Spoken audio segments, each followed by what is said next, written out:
মুম্বাইয়ের দুপুর তখন তার প্রচণ্ড রোদে মোড়ানো ছিল। দেবিকা রাও যখন মহালক্ষ্মী মন্দির থেকে বাইরে পা রাখলেন, তখন তিনি একটি সাদা শাড়িতে মোড়ানো ছিলেন এবং তার কাঁধের সোনার সূক্ষ্ম কারুকার্য করা আঁচলটি ঠিক করতে করতে নিঃশব্দে নিজের ঝকঝকে কালো ব্যান্টলি গাড়ির দিকে এগোচ্ছিলেন। তার পেছনে ৪ জন সহকারী এবং ব্যক্তিগত সচিব দ্রুত তার কদমের সাথে তাল মিলিয়ে চলছিলেন। মন্দিরের বাইরে দাঁড়িয়ে থাকা ভিড় নিজের জায়গা থেকে সরে যাচ্ছিল। ক্যামেরার ফ্ল্যাশলাইট বারবার জ্বলে উঠছিল। দেবিকা রাও ছিলেন বিশ্রম গ্রুপের সিইও, ভারতের অন্যতম শক্তিশালী মহিলা উদ্যোক্তা।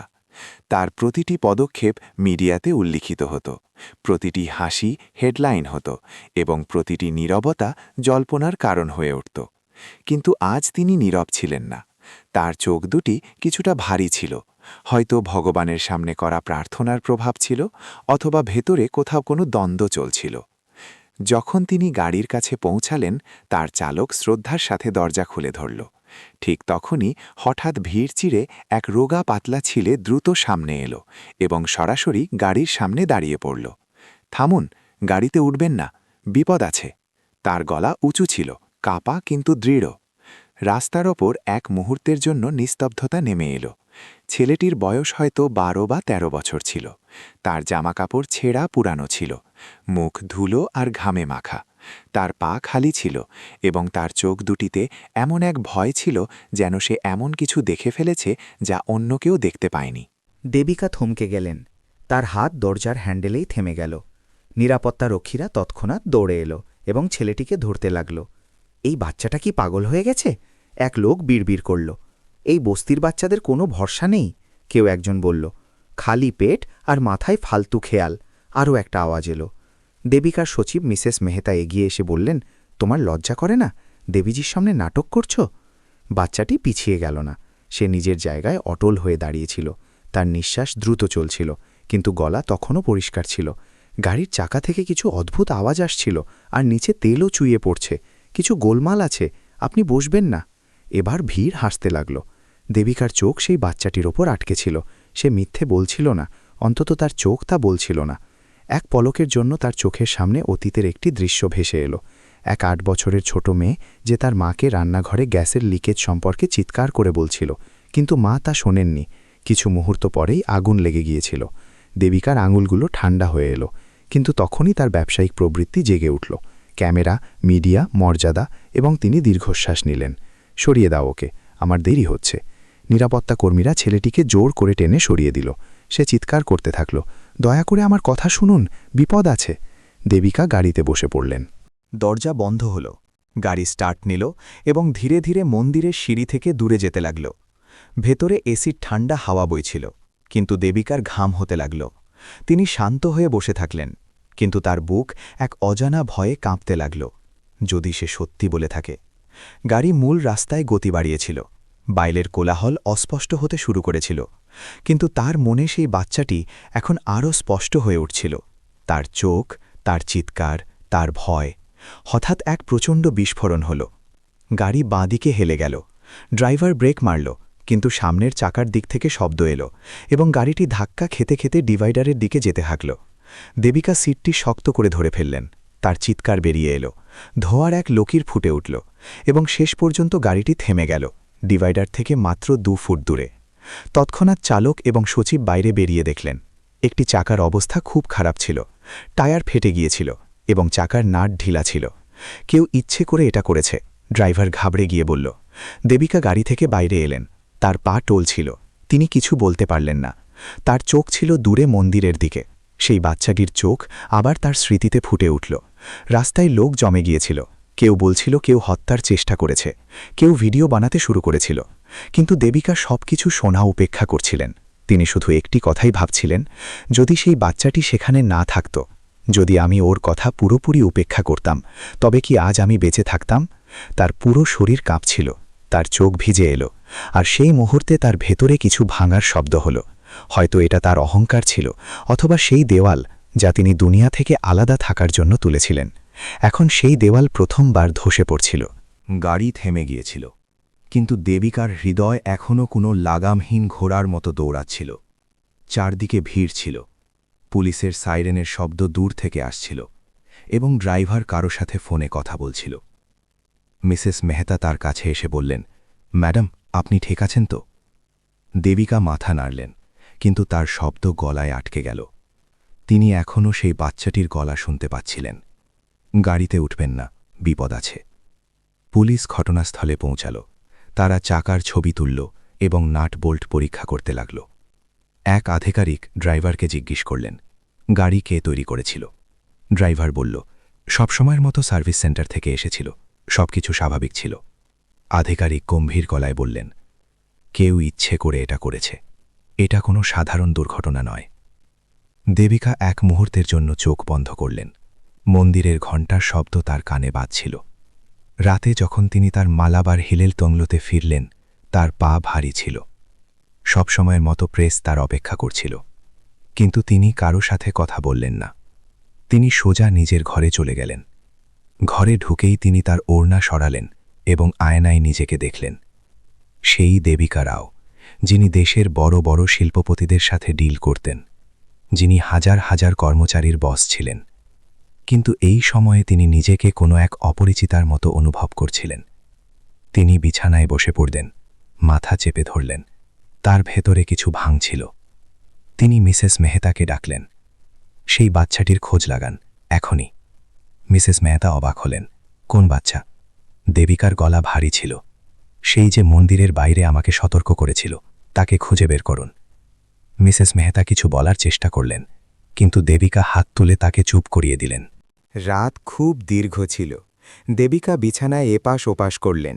মাঝে মধ্যে মন্দিরের মূর্তির মুখ আর সেই বাচ্চাটির চোখ তার মনে মিলে মিশে যাচ্ছিল। কোথাও না কোথাও তার মনে হচ্ছিল যে ভগবান বিষ্ণু সেই বাচ্চাটির রূপে তাকে সতর্ক করেছিলেন। সকাল হওয়ার আগেই তার ঘুম ভেঙে গেল। সূর্যের প্রথম রশ্মি জানলার পর্দা চুঁইয়ে ঘরে আসছিল। নিচে চাকর চা রেখে গিয়েছিল। দেবিকা চায়ে হাত দিলেন না। তিনি শুধু জানলা দিয়ে বাইরে বস্তির দিকে তাকাতে থাকলেন। সেখানে দূর পর্যন্ত নীল হলুদ প্লাস্টিকের ছাদ, টিনের শেড, আর সেই সবের মধ্যে ছোট ছোট বাচ্চারা দৌড়াদৌড়ি করে খেলছিল। মিসেস মেহতা ভেতরে এলেন। ম্যাডাম, আমরা খোঁজ শুরু করে দিয়েছি। সেই এলাকার নাম ধারাভি, খুব বড় এলাকা, কিন্তু লোকেরা বলছে যে কোনো এক বাচ্চা কাল মন্দিরের কাছে চিৎকার করছিল। আমরা পুলিশের থেকেও সাহায্য নিচ্ছি। দেবিকা মাথা নাড়লেন। আমি নিজে যাব। কি? মিসেস মেহতা চমকে উঠলেন। হ্যাঁ, আমি নিজে যাব, গাড়ি বের করুন। কিছুক্ষণের মধ্যেই কনভয় ধারাভির গলিতে ছিল। এখানকার গলি সরু, ভিড় এবং গন্ধে ভরা ছিল। চারদিকে প্রচুর শোরগোল ছিল, বাচ্চাদের কান্নার শব্দ, সবজি বিক্রেতাদের হাঁক, আর কোথাও কোথাও থেকে আসা পুজোর ঘণ্টা। দেবিকা গাড়ির কাচ নিচে নামালেন। হাওয়া গরম আর দুর্গন্ধযুক্ত ছিল, কিন্তু তার চোখ খুঁজছিল, কোথাও তো হবে সেই বাচ্চাটি। অনেক বস্তির কাছে থেমে তিনি লোকেদের জিজ্ঞেস করলেন। বেশিরভাগ লোক কাঁধ ঝাঁকিয়ে চলে যাচ্ছিল। কেউ বলল, ম্যাডাম, এমন বাচ্চা এখানে কয়েকশো আছে। দেবিকার আশা ভাঙতে শুরু করেছিল। তারপর এক বৃদ্ধা বললেন, আপনি কি সেই ছেলেটির কথা বলছেন যে মন্দিরের বাইরে চিৎকার করছিল? সে কাল রাত থেকে অসুস্থ হয়ে পড়ে আছে, কোণের গলিতে পাওয়া যাবে। দেবিকা তৎক্ষণাৎ ড্রাইভারকে গাড়ি থামাতে বললেন। তিনি নিজে নেমে সেই গলিতে গেলেন। গলি অন্ধকার আর নোংরা ছিল। ধারে ধারে আবর্জনা পড়েছিল। মাঝখানে একটা ভাঙাচোরা কল ছিল, যেখান থেকে টুপটুপ করে জল পড়ছিল। সেখানেই একটা টিনের চালের নিচে একফালা পুরনো গদির ওপর সেই ছেলেটি শুয়েছিল। তার মুখ ফ্যাকাশে ছিল, ঠোঁট শুকনো ছিল, সে জ্বরে পুড়ছিল। দেবিকার মন এক অদ্ভুত ভাবনায় ভরে গেল। তিনি তার পাশে বসলেন। বেটা, তোমার নাম কি? ছেলেটি ধীরে থেকে বলল, আরাফ। আরাফ, ওঠো, আমি তোমাকে হাসপাতালে নিয়ে চলছি। আরাফ চোখ খুলল। সে ভয় পেয়ে দেবিকাকে দেখল। আপনার কিছু হয়নি তো? দেবিকার চোখ ভরে এলো। না, তোমার জন্য আমি বেঁচে গেছি। তিনি হাত বাড়িয়ে আরাফকে তুললেন।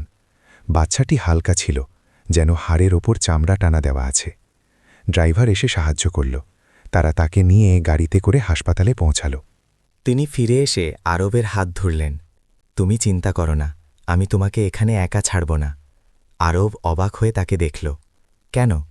দেবিকা হালকা হাসি দিলেন। কারণ তুমি আমার প্রাণ বাঁচিয়েছ, আর কারণ তোমার এমন কাউকে না কাউকে দরকার যে তোমার সাথে থাকবে।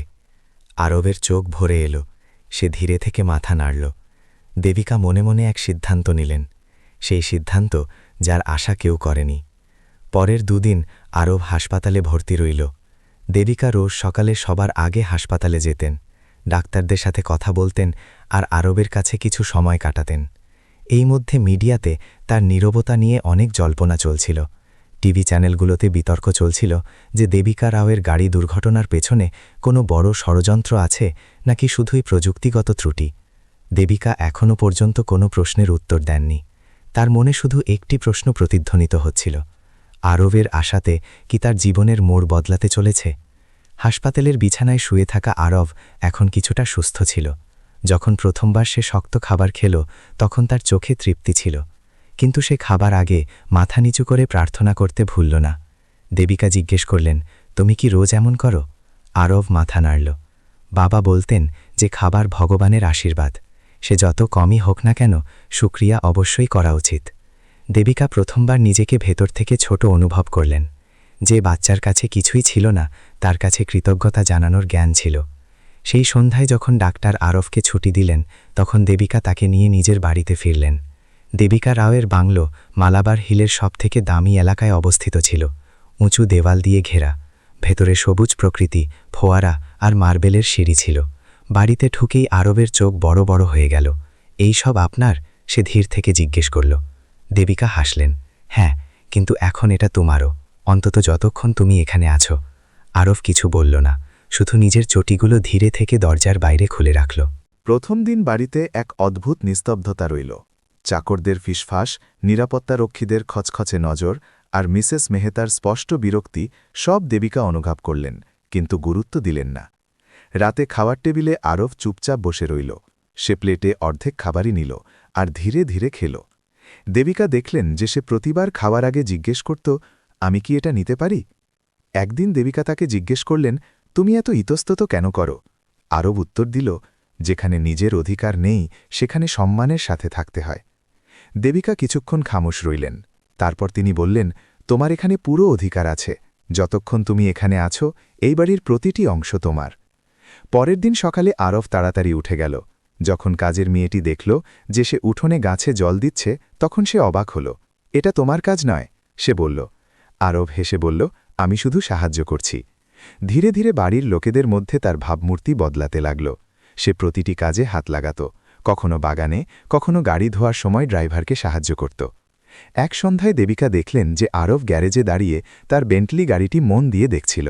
তোমার কি গাড়িতে আগ্রহ আছে? তিনি জিজ্ঞেস করলেন। আরব কিছুটা ইতস্তত করে বলল, হ্যাঁ, অনেক। বাবা আমাকে সবসময় ইঞ্জিনের কথা বলতেন। তুমি কি জানতে চাও এটা কিভাবে কাজ করে? আরবের চোখ উজ্জ্বল হয়ে উঠল, খুব বেশি। দেবিকা তখনই ঠিক করে নিলেন যে তিনি পরের দিন একজন মেকানিক্যাল ইঞ্জিনিয়ারকে ডাকবেন, যিনি আরবকে গাড়ির ইঞ্জিনের মৌলিক জ্ঞান শেখাতে পারেন। কিন্তু বাড়ির বাইরের দুনিয়ায় অন্য কিছু চলছিল। দেবিকার কোম্পানি বিশ্রাম গ্রুপ একটি বড় প্রযুক্তিগত ডিলের ওপর কাজ করছিল। সেই ডিলের প্রধান সমন্বয়কারী ছিল রাজ মালহোত্রা, দেবিকার পালিত ভাই, যে বহু বছর ধরে তার সাথে কোম্পানিতে কাজ করছিল। যখন রাজ জানতে পারল যে দেবিকা এক অজানা বস্তির ছেলেকে নিজের বাড়িতে রেখেছে তখন সে তৎক্ষণাৎ বাড়িতে এলো। লিভিং রুমে তার প্রথম কথা ছিল, এইসব কি চলছে দিদি? আপনি কোনোরকম তদন্ত না করেই একটা বাচ্চাকে বাড়িতে রেখে দিলেন। দেবিকা শান্ত ছিলেন।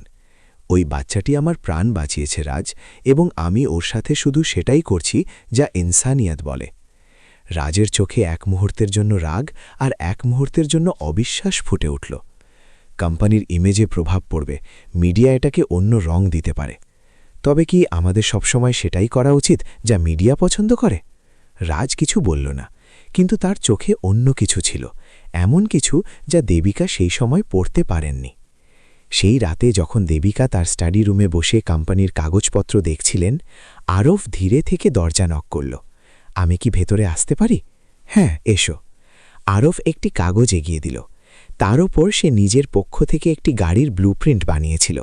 তাতে ইঞ্জিনের অংশ, ফুয়েল সিস্টেম আর কিছু নতুন ডিজাইনের আইডিয়া ছিল। আমি চেষ্টা করেছি, হয়তো ঠিক হবে না, আরব বলল। দেবিকা সেই চিত্রটি দেখলেন এবং আশ্চর্যান্বিত হয়ে গেলেন। রেখাগুলো নিখুঁত ছিল, প্রযুক্তিগত নামগুলোর বানান সঠিক ছিল এবং চিন্তাগুলো উদ্ভাবনী ছিল। তিনি জিজ্ঞেস করলেন, তুমি এইসব কোথায় শিখলে? যখন আমি রাস্তায় থাকতাম তখন পাশের একটা গ্যারেজে রোজ ঘন্টার পর ঘন্টা দাঁড়িয়ে থাকতাম, শুনতাম, দেখতাম আর কখনো কখনো সেখানকার কাজে সাহায্য করতাম। ধীরে ধীরে বুঝতে শুরু করলাম। দেবিকা তার দিকে তাকালেন। তার চোখে এখন আরব শুধু এক গৃহহীন বাচ্চা ছিল না, সে এক সম্ভাবনা ছিল, হয়তো এক নতুন শুরু। আরবের ড্রয়িং আর তাতে লুকিয়ে থাকা প্রযুক্তিগত জ্ঞান দেবিকাকে ভেতর থেকে নাড়িয়ে দিয়েছিল।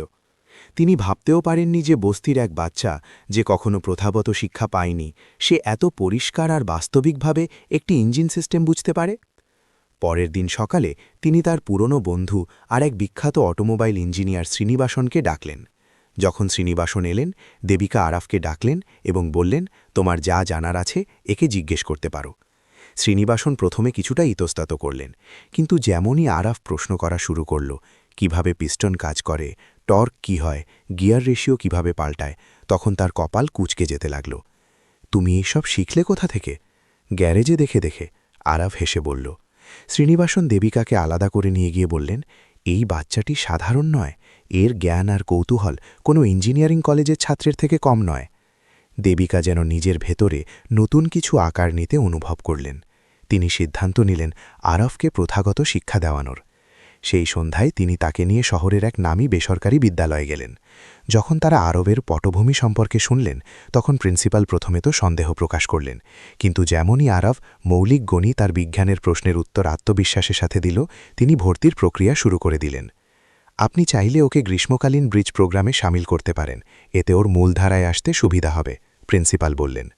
ফেরার পথে গাড়িতে বসার সময় আরাফ জিজ্ঞেস করল, আমি কি সত্যিই স্কুলে যেতে পারব? দেবিকা তার দিকে তাকালেন। তুমি শুধু স্কুলেই যাবে না, বরং একদিন নিজের গাড়ি নিজেও ডিজাইন করবে। পরের দিন থেকে আরবের রুটিন বদলে গেল।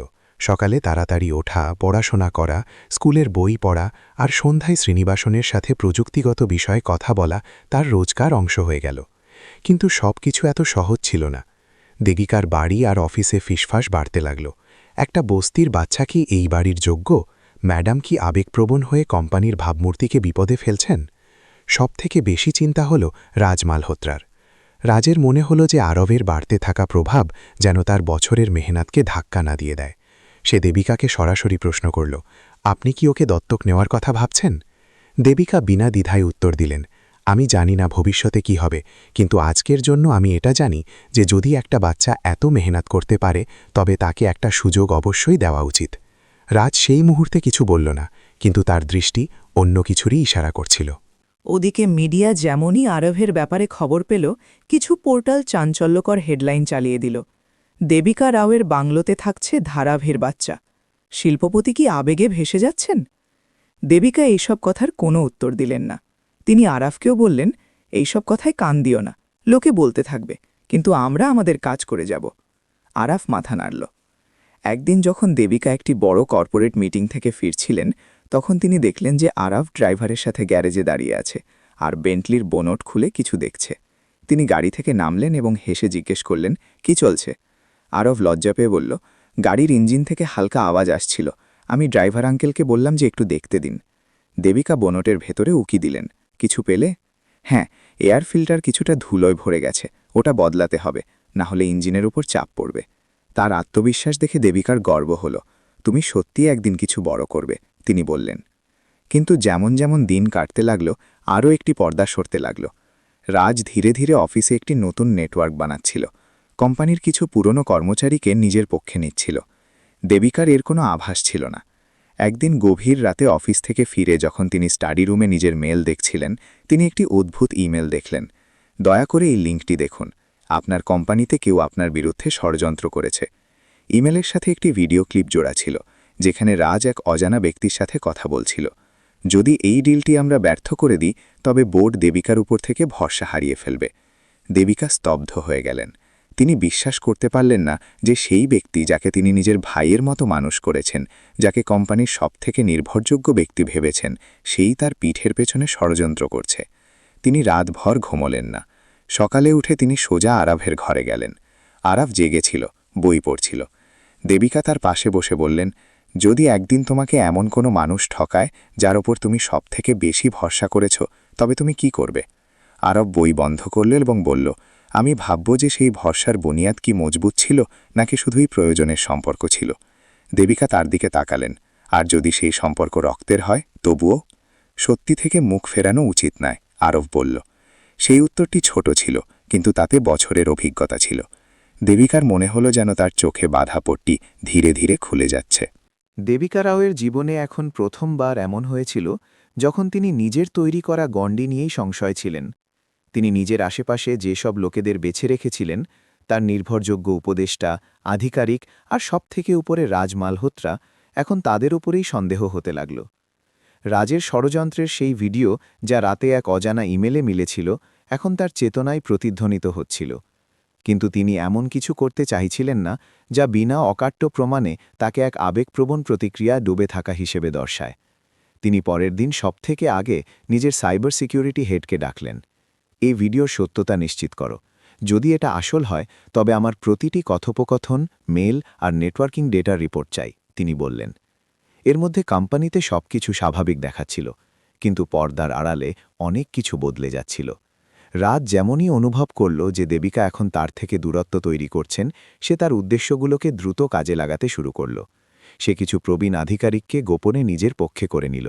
সে কোম্পানির আগামী টেকনোলজি পার্টনারশিপ প্রজেক্টে পরিবর্তনের পরামর্শ দিতে শুরু করল এবং বোর্ডে দেবিকার কার্যশৈলী নিয়ে প্রশ্ন তোলা হতে লাগল। ম্যাডামের ধ্যান কোম্পানির থেকে বেশি সেই ছেলেটির ওপর যাকে তিনি নিয়ে এসেছেন, এক আধিকারিক মিটিংয়ে বললেন। তিনি সিদ্ধান্ত এখন আবেগ দিয়ে নেন, ব্যবসায়িক বুদ্ধি দিয়ে নয়। দ্বিতীয়জন সমর্থন করলেন। দেবিকা এসব নেতিবাচক প্রচারের আভাস পাচ্ছিলেন, কিন্তু তিনি এখনও পর্যন্ত কোনো প্রত্যক্ষ প্রতিক্রিয়া দেননি। বাড়িতেও পরিবেশ কিছুটা বদলে গিয়েছিল। আরব অনুভব করছিল যে কিছু ঠিক নেই। এক সন্ধ্যায় সে দেবিকাকে জিজ্ঞেস করল, সব ঠিক আছে তো? দেবিকা কিছুক্ষণ চুপ থেকে বললেন, তোমার মনে হয় কোনো আপন মানুষ কখনো আপন ছিল না? আরব ধীরে থেকে মাথা নাড়ল। অনেক সময় এমন মনে হয়, কিন্তু তারপর আমরা শিখি যে ভরসার মানে অন্ধত্ব নয়। দেবিকা তার চোখের দিকে দেখলেন, সেই বাচ্চাটির, যে কিছু না চেয়ে তাকে বাঁচানোর জন্য নিজের প্রাণ ঝুঁকি নিয়েছিল।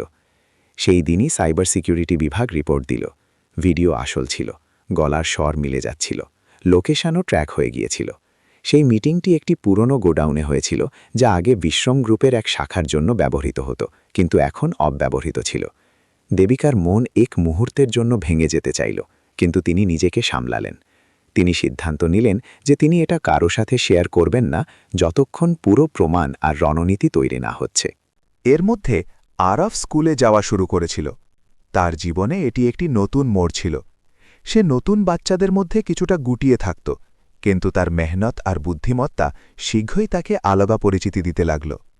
সন্ধ্যায় যখন সে বাড়ি ফিরত, তখন দেবিকার সাথে বসে সারা দিনের কথা বলত।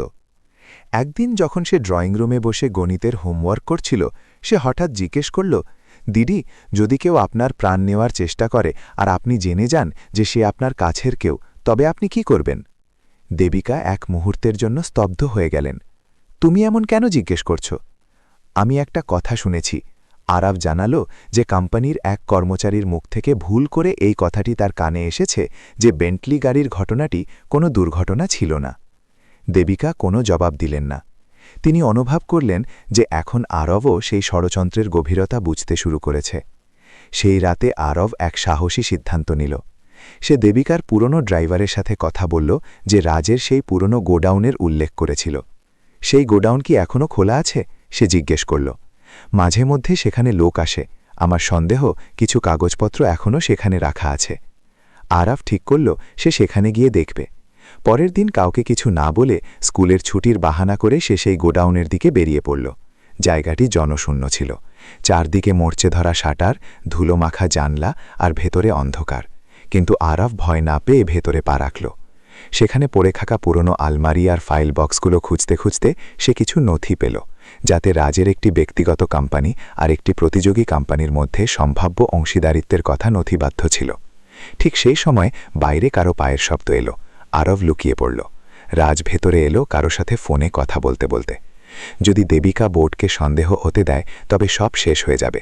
আমাদের সেই সব কাগজপত্র খতম করতে হবে। আরবের নিঃশ্বাস দ্রুত হয়ে গেল।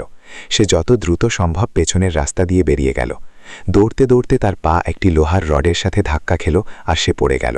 তার হাতে যে ফাইলটি ছিল সেটি মাটিতে পড়ে গেল, কিন্তু সে সেগুলোকে গুছিয়ে নিয়ে কোনোভাবে বাইরে বেরিয়ে এলো। সে বাড়ি পৌঁছালো। শরীরে আঁচড় ছিল, কিন্তু চোখে সেই একই দৃঢ় বিশ্বাস ছিল। সে দরজা ধাক্কাল। দেবিকা দরজা খুললেন। তুমি কোথায় ছিলে? আরাফ হাতে ফাইলটি এগিয়ে দিল। এই নিন প্রমাণ, এবার আপনাকে আর কিছু প্রমাণ করতে হবে না। দেবিকা ফাইলটি খুললেন, তার পাতা উল্টালেন এবং তারপর আরাফকে জড়িয়ে ধরলেন। তুমি আমার জন্য কি তা আমি শব্দে বলতে পারবো না।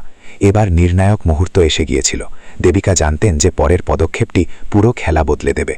দেবিকার স্টাডি রুমে সেই রাতে এক অসাধারণ নিস্তব্ধতা ছিল। আরবের আনা ফাইলগুলো টেবিলের ওপর খোলা ছিল এবং সামনে ল্যাপটপে ভিডিও প্রমাণ বারবার চলছিল, যেখানে রাজ মালহোত্রা কথা বলছিল। বিশ্রম গ্রুপের নির্বাহী পরিচালক এক প্রতিযোগী কোম্পানির প্রতিনিধির সাথে গোপনীয় বৈঠক করে পরিকল্পনা করছিল যে কিভাবে দেবিকাকে কোম্পানির সর্বোচ্চ আসন থেকে সরানো যায়। দেবিকার চোখ ফাইলের অক্ষরগুলোর উপর নয়, বরং অতীতের ঘটনাগুলোর উপর আটকে ছিল। রাজের সেই হাসি, সেই জড়িয়ে ধরা, সেই ভরসার মুহূর্তগুলো সব এখন মিথ্যে মনে হচ্ছিল। তিনি বছরের পর বছর ধরে রাজকে নিজের ভাই বলে মেনেছিলেন। নিজের বাবার মৃত্যুর পর তাকে নিজের সবথেকে কাছের মানুষদের একজন বলে মনে করেছিলেন। আর এখন সেই ব্যক্তি তাকে মিটিয়ে দেওয়ার পরিকল্পনা করছিল। আরব পাশে বসে নিঃশব্দে দেবিকার প্রতিক্রিয়া দেখছিল। সেই নিষ্পাপ মুখের পেছনে তার বোঝার ক্ষমতার চেয়েও অনেক বেশি গভীরতা ছিল। সে নিজের কাজ করে দিয়েছিল, প্রমাণ জোগাড় করেছিল, ঝুঁকি নিয়েছিল এবং এখন দেবিকাতে সিদ্ধান্ত নিতেছিল। আপনি এখন কি করবেন? সে জিজ্ঞেস করল। দেবিকা দীর্ঘশ্বাস নিলেন। আমি তা করব যা এখন পর্যন্ত করিনি, সত্যকে দুনিয়ার সামনে আনব। পরের দিন সকালে দেবিকা নিজের আইনি উপদেষ্টা এবং সিসিটিভি বিশেষজ্ঞদের সাথে মিটিংয়ে বসলেন। তিনি স্পষ্ট নির্দেশ দিলেন, প্রতিটি প্রমাণ সুরক্ষিত রাখো।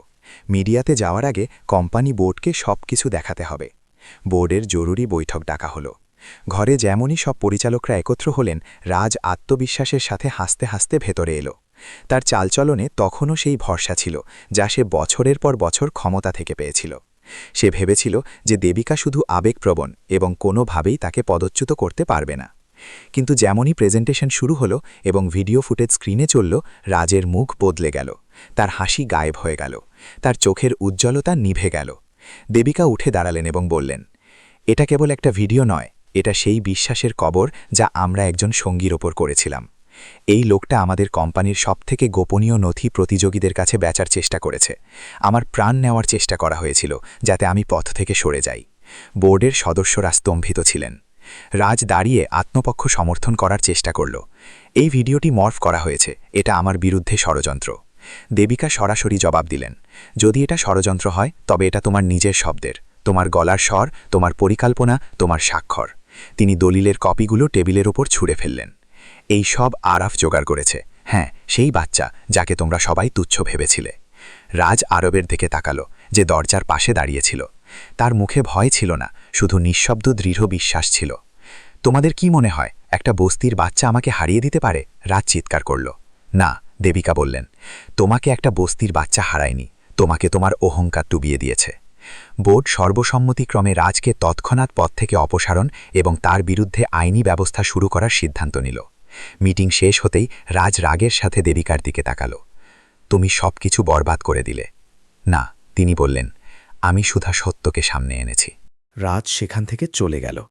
কিন্তু তার হার কেবল একজন ব্যক্তিকে হারায়নি, বরং একটি ব্যবস্থাকে চ্যালেঞ্জ করেছিল, যেখানে ষড়যন্ত্র, অহংকার এবং অভ্যন্তরীণ রাজনীতি বছরের পর বছর ধরে নৈতিকতাকে চেপে রেখেছিল।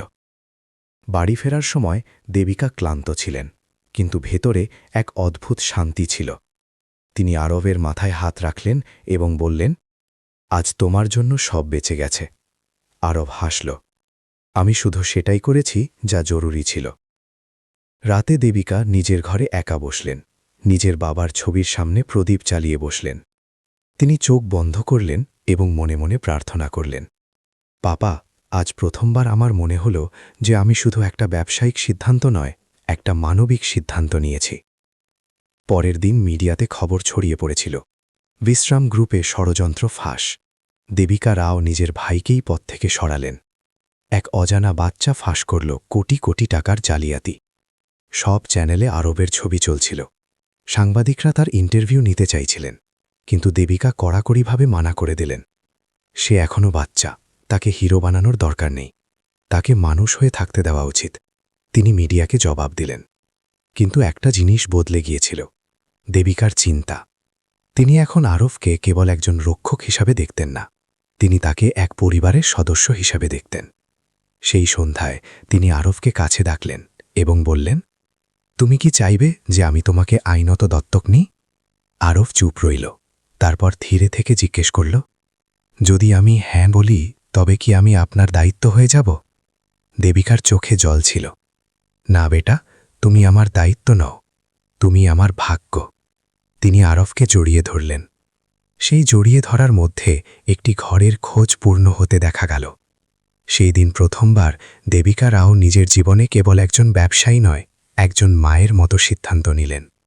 আর সেই দিন থেকে আরফ শুধু একটা বাচ্চা নয়, বরং বিষ্ণুর সেই ছায়ার মতো হয়ে গেল যে অন্ধকারে আলো দেখিয়েছিল।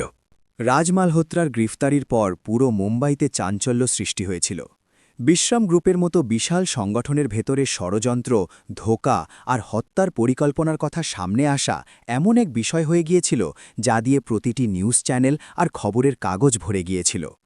কিন্তু এই সবের মধ্যে যা সবথেকে চমকপ্রদ কথা ছিল তা হলো এক বস্তিতে থাকা 12 বছর বয়সী ছেলে, যে না শুধু একটা ষড়যন্ত্র ফাঁস করেছিল, বরং একজন শিল্পপতির প্রাণও বাঁচিয়েছিল। মিডিয়ার ধ্যান এখন পুরোপুরি আরবের ওপর ছিল। পরের দিন সকালে দেবিকা রাওয়ের বাড়ির বাইরে মিডিয়া ভ্যানের লাইন লেগে গেল। ক্যামেরার ফ্ল্যাশ, সাংবাদিকদের আওয়াজ আর প্রশ্নের বর্ষণ। আরফকে দেবিকা কি তাকে দত্তক নিয়েছেন? এটা কি কোনো ইমোশনাল স্টান্ট নাকি আসল কাহিনী? দেবিকা জানতেন যে এই সব শীঘ্রই হতে চলেছে। তিনি নিজের পাবলিক রিলেশন টিমকে ডাকলেন এবং নির্দেশ দিলেন, আমাকে একটা প্রেস কনফারেন্স রাখতে হবে আজ সন্ধ্যা নাগাদ, কিন্তু খেয়াল রাখবেন আরফকে এতে সামিল করা হবে না। টিম প্রথমে কিছুটা ইতস্তত দেখালো, কিন্তু দেবিকার মুখ দেখে কেউ প্রতিবাদ করতে পারল না। সন্ধ্যায় প্রেস কনফারেন্স আয়োজন করা হলো। বড় বড় শিল্পপতি, সমাজকর্মী এবং মিডিয়ার প্রবীণ প্রতিনিধিরা উপস্থিত ছিলেন। দেবিকা মঞ্চে এলেন ঠিক সেই আত্মবিশ্বাসের সাথে যার পরিচয় তিনি বছরের পর বছর দিয়েছিলেন, কিন্তু আজ তার গলার স্বরে এক অতিরিক্ত গভীরতা ছিল। আমি আজ এখানে শুধু একজন সিইও হিসেবে নয়, একজন মানুষ হিসেবে দাঁড়িয়ে আছি। গত কয়েকদিনে যা হয়েছে তা আমার চিন্তা, আমার সিদ্ধান্ত এবং আমার আত্মাকে বদলে দিয়েছে। তিনি বিস্তারিত জানালেন কিভাবে রাজ মালহোত্রার ষড়যন্ত্র তাকে মারার চেষ্টা করেছিল এবং কিভাবে একটি বাচ্চা তার প্রাণ বাঁচিয়েছিল। তিনি আরবের নাম প্রথমবার জনসম্মুখে নিলেন। আরব শুধু আমাকে বাঁচায়নি, বরং আমাকে আমার ভেতরে হারিয়ে যাওয়া ইনসানিয়াতের সাথে পরিচয় করিয়েছে। সে আমাকে মনে করিয়ে দিয়েছে যে জ্ঞান বইতে নয়, অভিজ্ঞতায় থাকে, এবং সাহস বয়স থেকে নয়, নিয়ত থেকে আসে। যখন সাংবাদিকরা আরবের ব্যাপারে প্রশ্ন করা শুরু করলেন, দেবিকা স্পষ্ট বললেন, সে একটা বাচ্চা, নায়ক নয়। তার ভূমিকা এক অদ্ভুত সংযোগ ছিল, কিন্তু তার জীবন এখন সাধারণ হওয়া উচিত। আমি তার জন্য কোনো শো বানাতে চাই না। তার এই কথা অনেকেরই বোধগম্য হলো, কিন্তু কিছু মানুষের হলো না। সোশ্যাল মিডিয়ায় আরফকে নিয়ে দুটি ধারা তৈরি হয়ে গেল। কিছু লোক তার প্রশংসা করছিল, ভারতীয় টনি স্টার্ক, বস্তির হিরো, বাস্তব বালবিজ্ঞানী। তো কিছু লোক প্রশ্ন তুলছিল, এটা কি শুধু ব্র্যান্ড ইমেজ সংশোধনের উপায়? দেবিকা রাও কি আবেগের নাটক করলেন? এইসবের প্রভাব আরবের ওপরও পড়তে শুরু করেছিল। স্কুলে তার সহপাঠীরা তাকে অন্য নজরে দেখতে শুরু করেছিল, কেউ হিংসায়, কেউ ঈর্ষায়, আবার কেউ কৌতূহলে। একদিন লাঞ্চ ব্রেকে একটা ছেলে বলল, তুই তো হিরো হয়ে গেছিস না, তোর কাছে তো এখন সরাসরি বেন্টলি গাড়িও আছে। অন্যজন টিপ্পনি কাটল, না, পড়াশোনা করে ইঞ্জিনিয়ার হতে চলেছে, চল ছাড় তো। আরব কিছু বলল না, শুধু চুপচাপ নিজের বইগুলো তুলল আর ক্লাসরুমের দিকে চলে গেল। সন্ধ্যায় বাড়ি ফিরে এসে সরাসরি নিজের ঘরে গেল এবং দরজা বন্ধ করে দিল। যখন দেবিকা দরজা ধাক্কালেন তখন সে জবাব দিল না। পরে যখন তিনি ভেতরে গেলেন তখন দেখলেন আরব জানলার কাছে বসে আছে, তার পিঠ ঝুঁকে আছে এবং চোখ গভীর চিন্তায় ডুবে আছে। কি হয়েছে? দেবিকা জিজ্ঞেস করলেন। আরব ধীর গলায় বলল, আমি কি কিছু ভুল করেছি? না বেটা, একদমই না। তবে কেন লোকে আমাকে অন্যভাবে দেখছে? আমি তো শুধু সেটাই করছিলাম যা সঠিক মনে হয়েছিল। দেবিকা তার কাছে বসতে বসতে বললেন, যখন কেউ অসাধারণ কাজ করে তখন লোকে তাকে বুঝতে সময় নেয়। কেউ প্রশংসা করে, কেউ প্রশ্ন করে, আর কেউ শুধু তোমাকে পড়ে যেতে দেখতে চায়। আরব জিজ্ঞেস করল, আমি কি আবার সাধারণ বাচ্চা হতে পারি? হ্যাঁ, দেবিকা বললেন, কিন্তু তোমাকে নিজের ভেতরের আওয়াজকে কখনো হারিয়ে যেতে দেওয়া উচিত নয়। ওটাই তোমার আসল পরিচয়। সেই রাতে আরব প্রথমবার প্রার্থনা করার সময় ভগবান বিষ্ণুর মূর্তির সামনে বসে বলল, যদি আমার কারণে কারো ভালো হয়ে থাকে তবে আমি তৈরি আছে কিছুটা মুশকিল সহ্য করার জন্য। দেবিকা তাকে দূর থেকে দেখলেন। তার মনে হলো যেন সেই বাচ্চাটি এখন ধীরে ধীরে বড় হচ্ছে, পরিপক্ক হচ্ছে, এবং তিনি এই পরিবর্তনকে রুখতে চাইছিলেন না। পরের দিন দেবিকা স্কুলের প্রিন্সিপালের সাথে দেখা করলেন এবং বললেন, আমি চাই যে আরব সেই পরিবেশ পাক যাতে সে কোনো চাপ ছাড়াই শিখতে পারে। প্রিন্সিপাল সহমত হলেন এবং বললেন, আমরা ওর মনস্তাত্ত্বিক মূল্যায়ন করাতে পারি এবং যদি প্রয়োজন হয় তবে বিশেষ পরামর্শ সেশনও রাখতে পারি। দেবিকা বললেন, ওর আত্মাকে সমর্থন দরকার, অতি বিশ্লেষণ নয়। আমি চাই সে নিজেকে খুঁজে পাক, সমাজের প্রত্যাশায় না জড়াক। প্রিন্সিপাল তার বুদ্ধিমত্তার প্রশংসা করলেন। সেই সন্ধ্যায় দেবিকা আরবকে বললেন, আমরা এক ছোট সফরে যাব, শহরের বাইরে কোথাও, যেখানে তোমাকে কোনো পরিচয় দিয়ে নয় বরং মানুষ হিসেবে দেখা হবে। আরব জিজ্ঞেস করল, কোথায়? একটা গ্রামে, যেখানে তোমার মতো অনেক বাচ্চা আছে, যারা তোমাকে দেখবে, শুনবে আর হয়তো তোমার থেকে কিছু শিখবেও। আরব হাসল, খুব হালকা কিন্তু সত্যি হাসি। এই সফর তাদের জীবনে এক নতুন অধ্যায় খুলতে যাচ্ছিল। দেবিকা মুম্বাইয়ের চাকচিক্য আর ভারী শোরগোল থেকে দূরে মহারাষ্ট্রের এক ছোট গ্রাম ধরনগাঁওকে বেছে নিলেন। এই গ্রামটি তার মায়ের জন্মস্থান ছিল, যেখানে তিনি ছোটবেলায় গরমের ছুটিতে যেতেন। সেখানকার মাটি, গাছ আর লোক সবকিছুর মধ্যে এক সরলতা আর শান্তি ছিল যা তিনি বছরের আগে হারিয়ে ফেলেছিলেন। আরবের জন্য এই জায়গাটি একদমই নতুন ছিল। যেমনই গাড়ি গ্রামের সীমানায় প্রবেশ করল, সে জানলা দিয়ে বাইরে তাকিয়ে থাকল। খোলা মাঠ, গরুর গাড়ি, মাটির রাস্তা, বাচ্চাদের দৌড়াদৌড়ি আর ছোট ছোট ঘর। প্রতিটি দৃশ্য তার জন্য এক নতুন বইয়ের মতো ছিল। গাড়ি গ্রামের এক সাধারণ কিন্তু পরিষ্কার পরিচ্ছন্ন ঘরের সামনে থামল। এটি দেবিকার পৈতৃক বাড়ি ছিল, যা তারা বহু বছর আগে ছেড়ে দিয়েছিলেন, কিন্তু এখন নতুন করে পরিষ্কার করানো হয়েছিল। গ্রামবাসীদের আগে থেকেই তথ্য দেওয়া হয়েছিল যে শহরের বড় ম্যাডাম আসছেন, কিন্তু যখন দেবিকা আরবের হাত ধরে বললেন, এটি আমার ছেলে, তখন অনেকের মুখ বিস্ময়ে ভরে গেল। কিন্তু দেবিকা কাউকে কোনো কৈফিয়ত দিলেন না। তিনি চাইলেন যে আরব এখানে কোনো পদ বা পরিচয়ের সাথে নয়, বরং একজন সাধারণ বাচ্চার মতো থাকুক। প্রথম দিনেই আরব গ্রামের বাচ্চাদের মধ্যে চলে গেল। তারা প্রথমে কিছুটা ইতস্তত করল, কিন্তু যখন সে তাদের সাথে কাবাডি খেলল আর গাছে চড়ে আম পারল, তখন সব দূরত্ব খতম হয়ে গেল। সন্ধ্যায় সে মাটিতে মাখা, ক্লান্ত কিন্তু হাসি মুখে বাড়ি ফিরল। দেবিকা তাকে দেখেই বললেন, তুমি তো সত্যি গ্রামের ছেলে হয়ে গেছো। আরব হেসে জবাব দিল, এখানকার লোক আমাকে প্রশ্ন করে না, শুধু একসাথে খেলে। রাতে যখন দেবিকা আর আরব উঠোনে খাটিয়ায় শুয়েছিলেন, তখন আকাশ তারায় ভরা ছিল। দিদি, আরব জিজ্ঞেস করল, আপনার কি এখানে ভালো লাগছে? দেবিকা বললেন, খুব। এখানে আমার মনে হয় যে আমি কোনো বড় শিল্পপতি নই, শুধু এক সাধারণ মেয়ে যার জীবনে মানুষ, সম্পর্ক আর স্মৃতি আছে। এটাই আসল দৌলত। আরব বলল, শহরে তো সবাই পয়সার কথা বলে, কারণ শহরে মানুষকে প্রমাণ করতে হয় যে সে যোগ্য। এখানে শুধু বেঁচে থাকার জন্য শ্বাস নেওয়াই যথেষ্ট। দেবিকা বললেন। পরের কয়েকদিনে আরব গ্রামের জীবন থেকে অনেক কিছু শিখল। সে এক কৃষকের সাথে ক্ষেতে লাঙ্গল চালানো দেখল, গ্রামের স্কুলে গিয়ে বাচ্চাদের গণিত পড়াল আর পুকুরের পাশে বসে মাছ দেখানোর আনন্দ নিল। সে দিনে ক্লান্ত হয়ে যেত, কিন্তু তার চোখে এক আলাদা উজ্জ্বলতা ছিল, যেন সে এখন নিজের ভেতরের শব্দ শুনতে পাচ্ছিল। একদিন গ্রামের স্কুলের শিক্ষিকা কবিতা তাই দেবিকার সাথে দেখা করতে এলেন। ম্যাডাম, আপনার ছেলে খুব বুদ্ধিমান, সে তো আমারই প্রশ্নের উত্তর দিয়ে দিয়েছে। আপনি ওকে শহরের কোনো নামী স্কুলে কেন পাঠান না? দেবিকা হাসলেন, কারণ এখন ও শুধু বাচ্চা। আমি চাই সে আগে মানুষ হোক, তারপর প্রফেশন। ওর আত্মাকে এখন প্রতিযোগিতা নয়, বরং বোধ দরকার। কবিতা তাই মাথা নাড়লেন। এই চিন্তা আজকের মা বাবার মধ্যে কমই দেখা যায়। গ্রামে একদিন এক ছোট উৎসব হল, রথযাত্রার পর্ব। পুরো গ্রাম সাজানো ছিল। আলপনা, সঙ্গীত, ঢোল আর লোকনৃত্যে পরিবেশ প্রাণবন্ত হয়ে উঠল।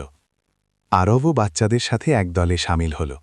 দেবিকা তাকে দেখলেন, পরিষ্কার কুর্তা পরা, কপালে চন্দনের তিলক আর চোখে এক চপলতা যা শহর তার থেকে কেড়ে নিয়েছিল। সেই রাতে উৎসবের পর আরব দেবিকার কাছে এলো এবং বলল, দিদি, আমরা কি প্রতি বছর এখানে আসতে পারি?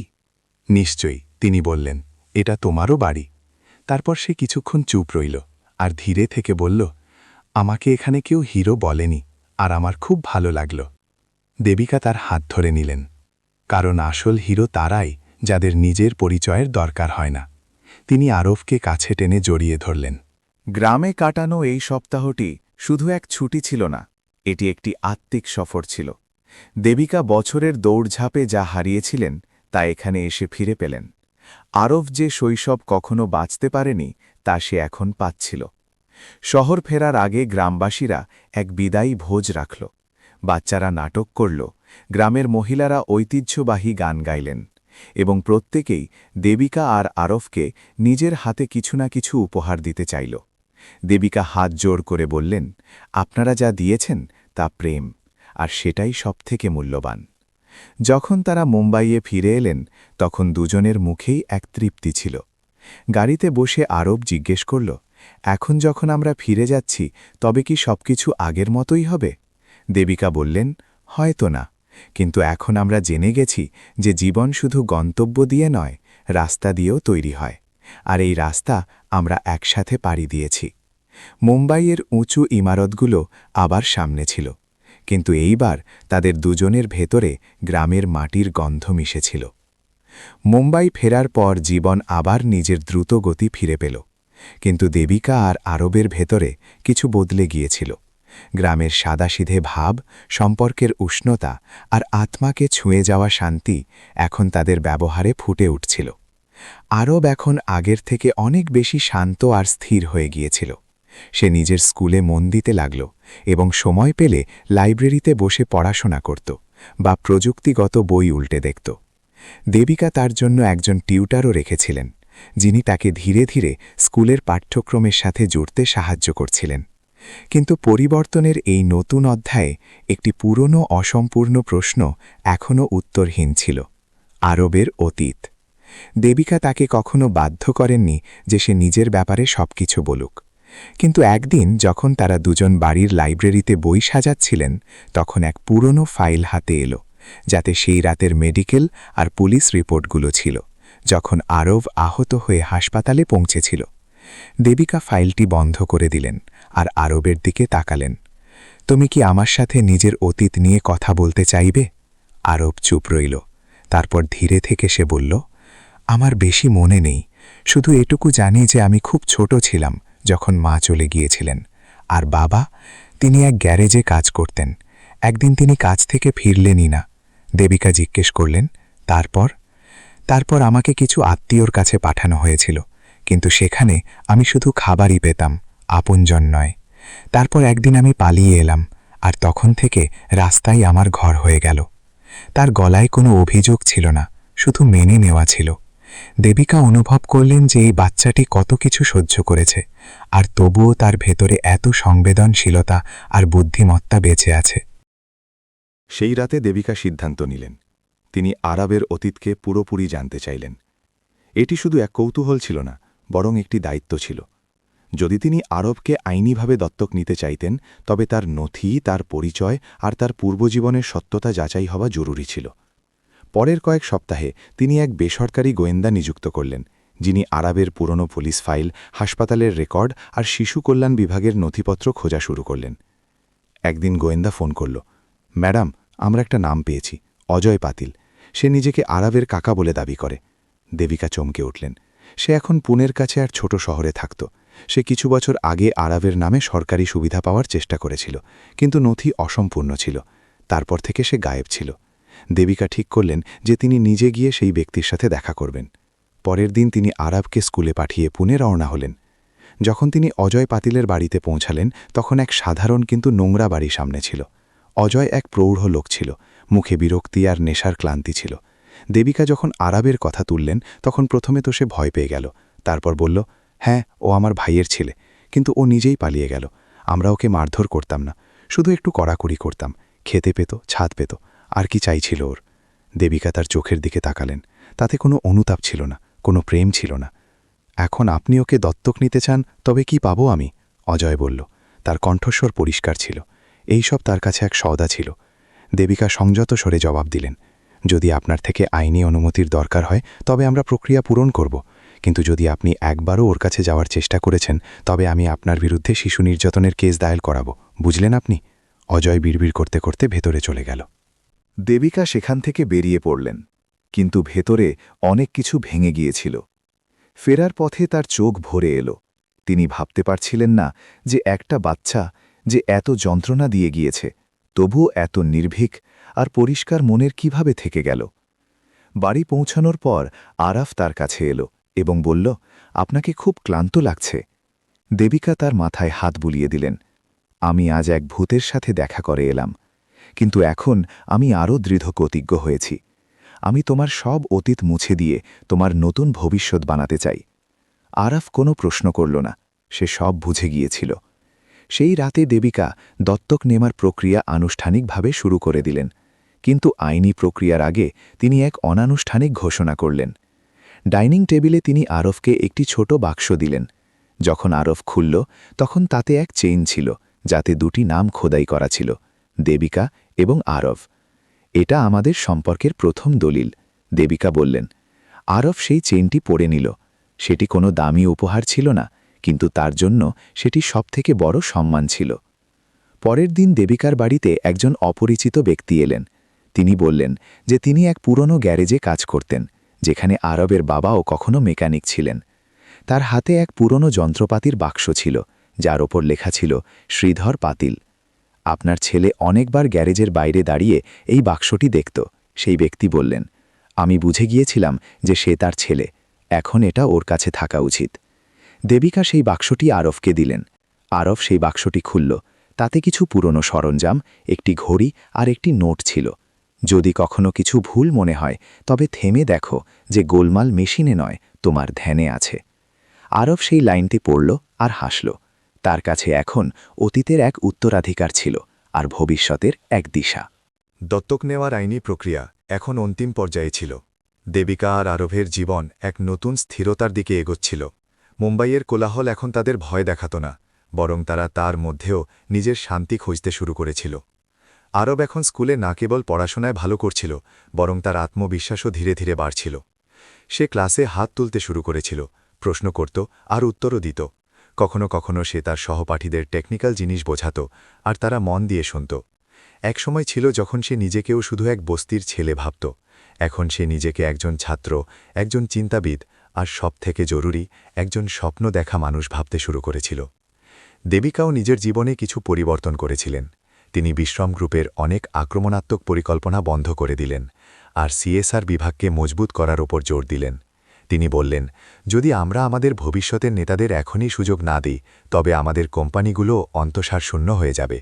তিনি আরবের প্রেরণায় এক নতুন উদ্যোগ শুরু করলেন, ভিশনিং মাটি, যার উদ্দেশ্য ছিল দরিদ্র আর রাস্তায় থাকা বাচ্চাদের মধ্যে প্রযুক্তিগত প্রতিভা খুঁজে তাদের শিক্ষা আর পরিকাঠামো দেওয়া। এই উদ্যোগের উদ্বোধন অনুষ্ঠান রাখা হল। দেবিকা ঠিক করলেন যে উদ্বোধনী ভাষণ অন্য কেউ নয়, বরং আরব দেবে। যখন তিনি আরবকে এটি বললেন, তখন সে হতভম্ব হয়ে গেল। আমি এত মানুষের সামনে? হ্যাঁ, দেবিকা বললেন, কারণ এই উদ্যোগ তোমার ছাড়া সম্ভব হতো না। তোমার জীবন, তোমার চিন্তাই এর বীজ। আরব ঘাবড়ে গিয়ে বলল, যদি আমি হোঁচট খাই তবে? দেবিকা হেসে বললেন, তবে তুমি আবার বলবে। আসল বীরত্ব প্রথমবার সঠিক বলায় নয়, ভুলের পর আবার উঠে দাঁড়ানোয় থাকে। অনুষ্ঠানের দিন হল ভর্তি ছিল, শিল্পপতি, সমাজসেবী, সাংবাদিক, শিক্ষক আর বাচ্চাদের ভিড়। মঞ্চে দেবিকা বসেছিলেন, আর পাশে আরব। যখন তার নাম ডাকা হলো, তখন প্রথমে তো তার পা কাঁপল, কিন্তু দেবিকা তার হাত চেপে ধরলেন আর ধীরে থেকে বললেন, তুমি একা নও। আরব মঞ্চে গেল, মাইকের সামনে দাঁড়ালো, আর কিছু মুহূর্ত চুপ রইল। তারপর বলল, নমস্তে, আমি আরব পাতিল। হ্যাঁ, সেই যে কখনো ট্রাফিক সিগন্যালে দাঁড়িয়ে থাকত, যে লোকেদের থেকে বেঁচে যাওয়া খাবার চেয়েছে, যে ফুটপাতে শুয়ে তারাদের দেখেছে আর পেটে ক্ষুধার আগুনের সাথে স্বপ্নও দেখেছে। হলে নিস্তব্ধতা ছিল। আজ আমি আপনাদের সামনে দাঁড়িয়ে আছি, কারণ একজন মানুষ আমার নীরবতা শুনেছেন। তিনি আমাকে শুধু একটা বাচ্চার মতো নয়, বরং এক সম্ভাবনার মতো দেখেছেন। দেবিকা দিদি আমার উপর ভরসা করেছেন, যখন আমার কাছে নিজের ওপর ভরসা করারও কোনো কারণ ছিল না। আমি জানি না আমি কাল কি হব, ইঞ্জিনিয়ার, বিজ্ঞানী নাকি শিক্ষক, কিন্তু এটুকু অবশ্যই জানি যে আমি সেই বাচ্চাদের জন্য এক আওয়াজ হতে চাই, যারা আজও রাস্তায় আছে আর যাদের শুধু একটা সুযোগ দরকার। হাততালির শব্দ পুরো হলে ছড়িয়ে পড়ল। দেবিকার চোখ ভিজেছিল, কিন্তু হাসি পূর্ণ ছিল। সেই সন্ধ্যায় যখন তারা বাড়ি ফিরলেন, তখন দেবিকা আরবকে বললেন, তুমি আজ শুধু একটা ভাষণ দাওনি, তুমি আশা বুনেছ। আরব হেসে বলল, আমি এখন সত্যি তোমার ছেলে। দেবিকা তাকে জড়িয়ে ধরে বললেন, তুমি সবসময়ই ছিলে, আজ শুধু দুনিয়া জানতে পেরেছে। কিছু সপ্তাহ পর দত্তক নেওয়ার সব আইনি প্রক্রিয়া শেষ হল। কোর্টে যখন জজ জিজ্ঞেস করলেন, দেবিকা রাও, আপনি কি কোনো চাপ ছাড়াই বালককে নিজের পুত্র হিসেবে স্বীকার করছেন? তখন দেবিকা দৃঢ়স্বরে বললেন, হ্যাঁ, পুরো মন থেকে। জজ আরবের দিকে তাকালেন, আর তুমি আরব, তুমি কি একে নিজের মা হিসেবে স্বীকার করো? আরব মাথা নাড়ল, তারপর বলল, হ্যাঁ, কারণ মা তিনিই হন যিনি শুধু জন্ম দেন না, বরং একটা জীবন গড়েন। কোর্টরুমে উপস্থিত সকল মানুষের চোখ ভিজেছিল। এর কিছু সময় পর এক সাংবাদিক দেবিকাকে জিজ্ঞেস করলেন, আপনি কি কখনো ভেবেছিলেন যে আপনার জীবন এইভাবে বদলে যাবে? দেবিকা উত্তর দিলেন, না, কিন্তু যে বদল আসে মন ছুঁয়ে, সেটিই সবথেকে সত্যি হয়। আরব আমাকে আবার মানুষ হতে শিখিয়েছে। আর আরব, সে এখন আর শুধু একটা বাচ্চা ছিল না, সে এক বার্তা হয়ে গিয়েছিল যে পরিস্থিতি যাই হোক না কেন, যদি কোনো একজন ব্যক্তি আপনাকে দেখে নেয়, বুঝে নেয় আর আপনার ওপর বিশ্বাস করে, তবে পুরো ভবিষ্যৎ বদলে যেতে পারে। সে এখন বিশ্রম গ্রুপের ভিশন ইন মাটি প্রজেক্টের ছাত্র ছিল এবং তার প্রথম তরুণ মেন্টরও। সে অন্য বাচ্চাদের পড়াতো, তাদের মোটিভেট করত আর তাদের প্রশ্নের উত্তর নিজে খুঁজে দিত। এক সন্ধ্যায় ব্যালকনিতে দাঁড়িয়ে দেবিকা আর আরব সূর্যাস্ত দেখছিলেন। দেখো, দেবিকা বললেন, সূর্য ডুবছে। হ্যাঁ, আরব বলল, কিন্তু এর মানে এটা নয় যে অন্ধকার স্থায়ী, কাল আবার এক নতুন সূর্য উঠবে। দেবিকা হেসে তার দিকে তাকালেন, আর এখন তোমার সাথে আমি প্রতিদিনের সূর্য দেখতে চাই। গল্প সমাপ্ত।